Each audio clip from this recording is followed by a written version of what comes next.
राधे राधे. तर सगळ्याच गोष्टींसाठी ना मी व्यवस्थित असा वेळ काढत असते. पण खरं सांगू का, माझ्यासाठीच कधीतरी मी वेळ काढत नाही. आता असं का म्हणते ते पण पुढे सांगेनच. पण त्याआधी ना सकाळी सकाळी छान देवपूजा वगैरे झाली होती. त्याच्यानंतर स्वयंपाकसुद्धा मी करून घेतला होता. कपडे बी धुवून झाले होते माझे. आणि शेवटी जे होते ते मस्त भांडे घासून घेणार होती. किचनसुद्धा क्लीन करून घेणार होती.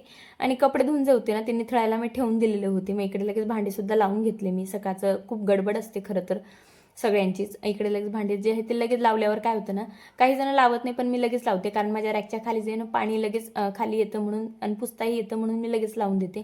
आणि किचनचं कसं असतं माहिती आहे का, ते जर व्यवस्थित टापटीप आवरलं ना, मला असं वाटतं दुसऱ्या वेळेस त्याच्यावर काहीच करू नये असं वाटतं. पण काय करावं, पोटापाण्यासाठी करावंच लागतं. इकडे कपडे जे होते ते निथळायला ठेवलेले होते तर ते सुद्धा वरती घेऊन आली आणि म्हटलं चला आता कपडे सुद्धा वाळून देऊ. आता कपडे जे आहेत ते 10:30-11 वाजून जातात मला कपडे धुवायला. तर आणि आज थोडं लवकर झालं होतं माझं खरं तर काम. तर आज 10:30लाच मी कपडे जे होते ते धुतले आणि टाकून सुद्धा दिले आणि इकडे लगेच आवरून घेते. आणि अशी तुम्हाला सुट्टी होती त्याच्यामुळे म्हटलं चला वेण्या यांच्या घालून द्याव्या. आणि तुम्हालाही प्रश्न पडेल आज सुट्टी आहे मग वेण्या का, कारण की दुसऱ्या दिवशी ना पार्टिशन वगैरे करायला खूप जीवावर येतं माझं. आणि 2 मुलींचे केस विचारायचं म्हणजे अवघडच काम. आणि एक तर केस लॉंग. इथे लगेच आहोंनी फोन केला होता की ताट तयार कर.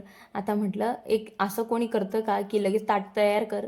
इकडं आहोसुद्धा लगेच आले. दुकान एकदम जवळच आहे घरापासून. तर आहोंचं ताट तयार केलं तेवढ्यात आहोसुद्धा आले. इथे पाटोडीची आमटी, पांढरा भात आणि पापड असा मेन्यू होता. आणि बालकृष्णांसाठी जे होतं ते धिंड्र केलं होतं गोड. आता तुमच्याकडे धिंड्रला काय म्हणतात ते सुद्धा मला कमेंट करून नक्की सांगा. आता सिद्धू मानून जे होतं ते काही सकाळी खाल्लं नव्हतं, ते आत्तापर्यंत होतं. आणि मी बोलली की तुम्हाला सगळ्या गोष्टींसाठी वेळ काढते आणि माझ्यासाठी काढत नाही, कारण सकाळी मला केस धुवायचे होते पण वेळच भेटला नाही. मग फायनली आत्ता धुतले.